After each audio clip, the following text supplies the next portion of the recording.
A graça e paz, bem-vindos a mais um devocional, mais um momento em que nós paramos para ler a Bíblia. Estamos lendo a Bíblia de Gênesis até Apocalipse, cada dia um pouquinho, refletindo na palavra do Senhor.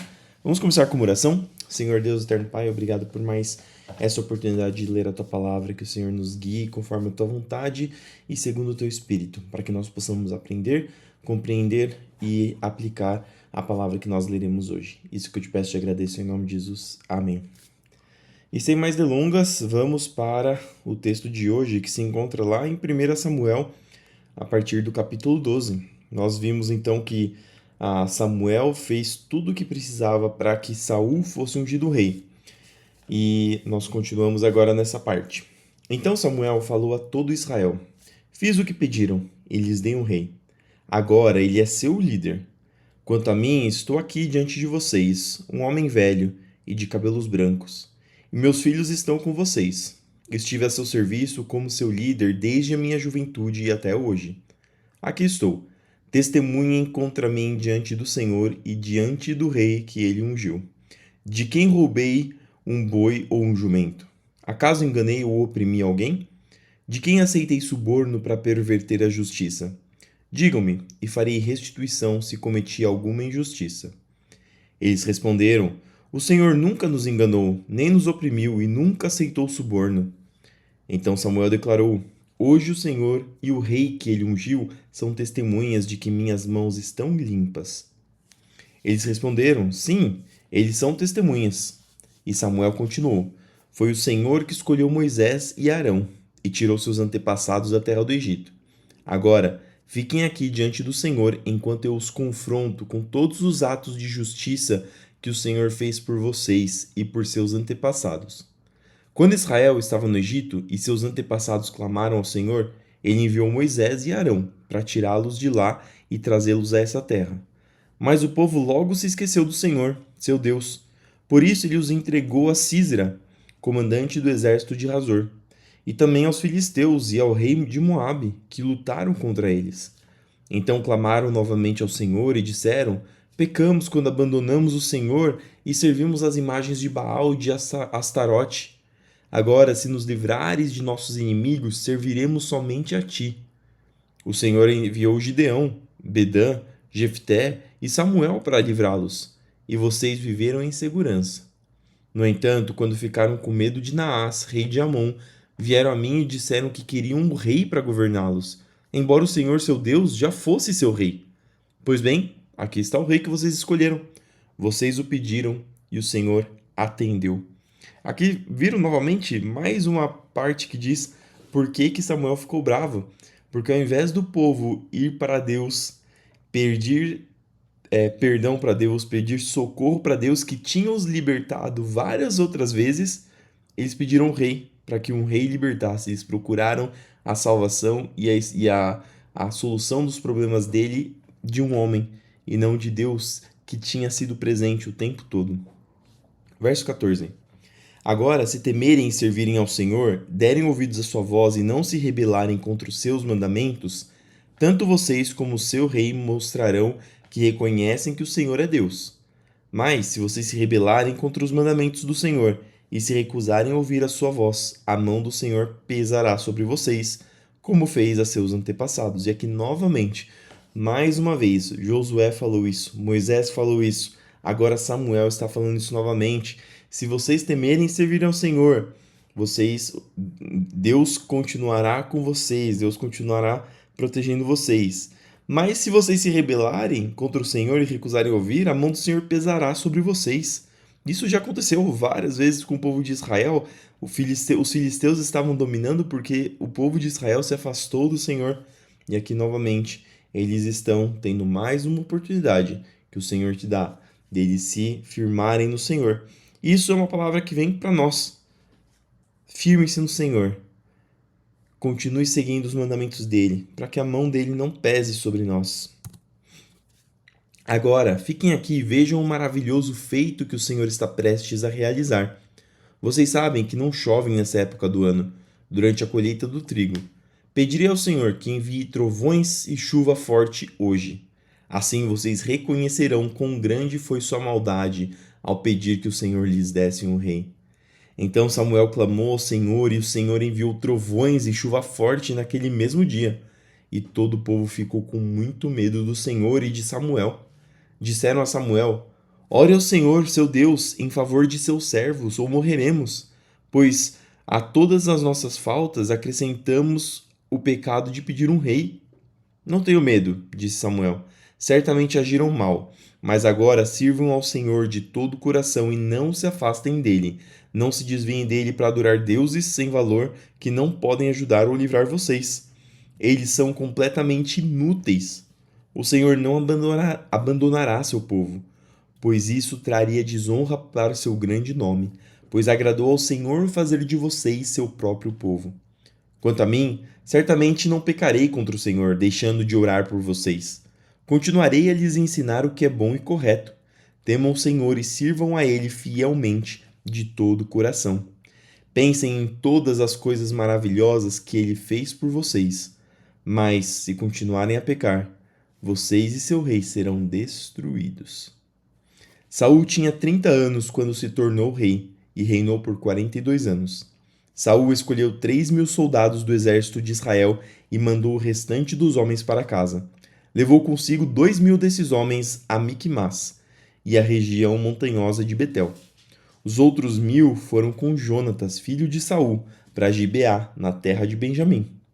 Logo depois disso, Jonatas atacou e derrotou o destacamento dos filisteus em Geba. A notícia se espalhou entre os filisteus, então Saul tocou a trombeta por toda a terra anunciando: Ouçam bem, hebreus! E todo Israel ouviu que Saul tinha destruído o destacamento dos filisteus e que agora eles odiavam os israelitas mais que nunca. Então os soldados israelitas foram convocados para se unir a Saul em Gilgal. Os filisteus reuniram um exército de 3.000 carros de guerra, 6.000 cavaleiros e tantos guerreiros como os grãos de areia da praia. Acamparam em Miquimás, a leste de Bet-Aven. Os homens de Israel se viram em apuros e, como estavam sendo fortemente pressionados pelo inimigo, tentaram se esconder em cavernas, em matagais, entre rochas, em buracos e em cisternas. Alguns dos hebreus atravessaram o rio Jordão e fugiram para a terra de Gade e de Gileade. Enquanto isso, Saul permaneceu em Gilgal, e os homens que estavam com ele tremiam de medo. Saul esperou ali por Samuel durante 7 dias, conforme Samuel o havia instruído, mas ele não chegou. Vendo que os soldados debandavam rapidamente, Saul ordenou: Tragam-me o holocausto e as ofertas de paz. E ele próprio ofereceu o holocausto. No exato instante em que Saul terminava de oferecer o holocausto, Samuel chegou. Saul foi ao seu encontro para cumprimentá-lo, mas Samuel disse: O que você fez? Saul respondeu: Vi que meus homens estavam debandando e que o Senhor não chegou no prazo que havia prometido. Além disso, os filisteus estavam em Miquimás prontos para a batalha. Assim pensei: os filisteus estão prontos para lutar contra nós em Gilgal, e eu não pedi ajuda ao Senhor. Por isso me senti na obrigação de oferecer o holocausto. O Senhor agiu como um tolo, exclamou Samuel. Não guardou o mandamento que o Senhor, seu Deus, lhe deu. Se tivesse obedecido, o Senhor teria estabelecido para sempre seu reinado sobre Israel. Agora, porém, seu reinado não permanecerá, pois o Senhor escolheu um homem segundo o coração dele. O Senhor já designou esse homem para ser líder de seu povo, pois você não obedeceu ao mandamento do Senhor. Então Samuel partiu de Gilgal e subiu para Gibeá, na terra de Benjamim. Quando Saul contou aos soldados o que ainda estavam com ele, viu que havia cerca de 600 homens. Saul, Jonatas e os soldados que estavam com eles ficaram em Geba, na terra de Benjamim. Os filisteus acamparam em Miquimás. 3 grupos de ataque deixaram o acampamento filisteu. Um foi para o norte, em direção a Ofra, na região de Sual. O outro foi para o oeste, em Bet-Horon, e o terceiro rumou para a fronteira acima do vale de Zeboim, na direção do deserto. Naqueles dias não haviam ferreiros na terra de Israel, pois os filisteus não permitiam que os hebreus fizessem espadas ou lanças. Assim, sempre que o povo de Israel precisava afiar seus arados, enxadas, machados e foices, tinham de levá-los a um ferreiro filisteu. O custo para afiar um arado ou uma enxada era de 8 gramas de prata, e para afiar um machado, uma foice ou a ponta de um ferro de uma vara de tocar bois, 4 gramas. Por isso, no dia da batalha, ninguém em Israel tinha espada ou lança, exceto Saul e Jonatas. Nesse meio tempo, os filisteus mandaram um destacamento para o desfiladeiro de Miquimás. E a leitura de hoje termina aqui. Nós continuaremos vendo o que se decorre dessa história amanhã. Mas nós vamos agora para João 7, do 1 até o 30. Que diz o seguinte: Depois disso, Jesus viajou pela Galileia. Queria ficar longe da Judéia, onde os líderes judeus planejavam sua morte. Logo, porém, chegou o tempo da celebração judaica, chamada Festa das Cabanas. E os irmãos de Jesus lhe disseram: Saia daqui e vá à Judéia, onde seus seguidores poderão ver os milagres que realiza. Você não se tornará famoso escondendo-se dessa forma. Se você pode fazer coisas tão maravilhosas, mostre-se ao mundo, pois nem mesmo seus irmãos criam nele. Jesus respondeu: Agora não é o momento certo de eu ir, mas vocês podem ir a qualquer hora. O mundo não pode odiá-los, mas a mim ele odeia, pois eu o acuso de fazer o mal. Vão vocês. Eu ainda não irei a essa festa, pois meu tempo ainda não chegou. Tendo dito isso, permaneceu na Galileia. Contudo, depois que seus irmãos partiram para a festa, ele também foi, mas em segredo, permanecendo diante dos olhos do público. Os líderes judeus tentavam encontrá-lo na festa, permanecendo distante dos olhos do público. Os líderes judeus tentavam encontrá-lo na festa e perguntavam se alguém o tinha visto. Havia muita discussão a seu respeito entre as multidões. Alguns afirmavam: Ele é um homem bom, enquanto outros diziam: Ele não passa de um impostor que engana o povo. Mas ninguém tinha coragem de falar sobre ele em público, por medo dos líderes judeus. Então, na metade da festa, Jesus subiu ao templo e começou a ensinar. Os judeus que estavam ali ficaram admirados ao ouvi-lo. Como ele sabe tanto sem ter estudado? Perguntavam. Jesus lhes respondeu: Minha mensagem não vem de mim mesmo, vem daquele que me enviou. Quem quiser fazer a vontade de Deus saberá se meu ensino vem dele ou se falo por mim mesmo. Aquele que fala por si mesmo busca sua própria glória, mas quem procura honrar aquele que o enviou diz a verdade e não mentirás. Moisés lhes deu a lei, mas nenhum de vocês obedeceu a ela. Então por que procuram me matar? A multidão respondeu: Você está possuído por um demônio. Quem procura matá-lo? Jesus respondeu: Eu fiz um milagre no sábado e vocês ficaram admirados. No entanto, vocês também trabalham no sábado quando obedecem à lei da circuncisão que Moisés lhes deu. Embora, na verdade, a circuncisão tenha começado com os patriarcas, muito antes da lei de Moisés. Pois, se o tempo certo de circuncidar seu filho cai no sábado, vocês realizam a cerimônia, a fim de não quebrar a lei de Moisés. Então, por que ficam indignados comigo pelo fato de eu curar um homem no sábado? Não julguem de acordo com as aparências, mas julguem de maneira justa. Alguns do povo que morava em Jerusalém começaram a perguntar uns aos outros: Não é este o homem a quem procuram matar? Aqui está ele, porém, falando em público, e não lhe dizem coisa alguma. Será que nossos líderes acreditam que ele é o Cristo? Mas como pode ser este homem? Sabemos de onde ele vem. Quando Cristo vier, ninguém saberá de onde ele é. Enquanto ensinava no templo, Jesus disse em alta voz: Sim, vocês me conhecem e sabem de onde venho, mas não estou aqui por conta própria. Aquele que me enviou é verdadeiro, e vocês não o conhecem, mas eu os conheço, porque venho dele, e ele me enviou a vocês. Então tentaram prendê-lo, mas ninguém pôs as mãos nele, porque ainda não havia chegado a sua hora. Salmo 108, do 1 até o 13. Cântico, Salmo de Davi. Meu coração está firme em ti, ó Deus. Por isso te cantarei louvores com todo o meu ser. Despertem lira e harpa, quero acordar ao amanhecer com minha canção. Eu te darei graça, Senhor, no meio dos povos, cantarei louvores a ti entre as nações. Pois o teu amor é mais alto que os céus, e a tua fidelidade chega até as nuvens.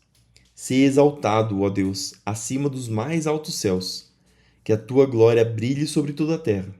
Agora, livra teu povo amado, Responde-nos e salva-nos por teu poder. Deus, em seu santuário, prometeu: com alegria dividirei Siquém e medirei o vale de Sucote. Gileade é minha e também Manassés. Efraim é meu capacete e Judá meu cetro. Moabe é minha bacia de lavar.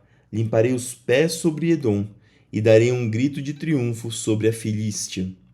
Quem me levará à cidade fortificada? Quem me guiará até Edom? Acaso nos rejeitaste, ó Deus? Não marchará mais com nossos exércitos? Ajuda-nos contra nossos inimigos, pois todo socorro humano é inútil. Com o auxílio de Deus, realizaremos grandes feitos, pois ele pisará os nossos inimigos. E por fim, Provérbios 15, verso 4. Palavras suaves são a árvore de vida, mas a língua enganosa esmaga o espírito. E essas foram as palavras de hoje. Espero que elas encontrem descanso no seu coração, que você possa refletir em todos esses ensinamentos, principalmente os ensinamentos de Jesus, Jesus trazendo ensinos dos altos céus, mostrando quem ele realmente é, quem o mandou e agindo contra a hipocrisia dos líderes que pregavam algo, mas não viviam corretamente aquilo que pregavam. Senhor, obrigado por mais essa oportunidade de ler a tua palavra, que o Senhor continue nos ensinando, que o Senhor continue falando aos nossos corações sobre aquilo que nós lemos hoje. Abençoa para que o nosso dia seja bom, para que o Senhor continue nos protegendo, nos guardando. Abençoa o nosso trabalho, abençoa nossos estudos, abençoa nossos afazeres, abençoa para que nós tenhamos sempre o Senhor à nossa frente em tudo que fizermos e para que o Senhor nos dê vitória em todas as nossas lutas.